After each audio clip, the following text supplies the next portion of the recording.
মাত্র 500 টাকার জন্য মাকে হত্যা করেছে। মাকে মানুষ হত্যা করতে পারে। আমি তো আসার সময় আজকেও আমার মায়ের কদমে চুমু দিয়ে এসেছি। মাকে মানুষ হত্যা করতে পারে, যেখানে আমরা মায়ের দিকে চোখ বড় করে তাকানোর দুঃসাহস দেখাতে পারবো না, সেখানে মাকে আবার হত্যাও করা যায়। আপনি জানেন মাকে, মা হচ্ছে জান্নাতের দরজার চৌকট। জান্নাতের দরজার চৌকটকে আপনি হত্যা করেছেন।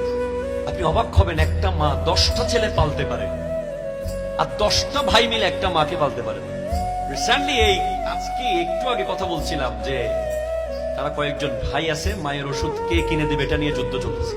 আমি সমাধান দিয়ে এসেছি, বুঝিয়ে এসেছি, মা যদি কোনো মতে বাঁচিয়ে রাখতে পারেন নসিব। আপনি বিল গেটসের চেয়েও পয়সাওয়ালা, আপনি ইলন মাস্কের চেয়েও পয়সাওয়ালা বেশি, আপনি ওয়ার্ল্ডের সবচেয়ে বড় পয়সাওয়ালা যারা আছে, যাদের নাম সবসময় দেখেন ওয়ার্ল্ডের 10 জন পয়সাওয়ালা, 20 জন সেরা পয়সাওয়ালা, তাদের চেয়ে আরো বড় পয়সাওয়ালা আপনি যদি আপনার মা বেঁচে থাকে। এর চেয়ে আরো বড় পয়সাওয়ালা আপনি যদি সাথে বাবাও বেঁচে থাকে। যার কাছে বাপ আর মা আছে সে নিজেকে যেন মনে করে আমি বিল গেটসের চেয়ে বড়।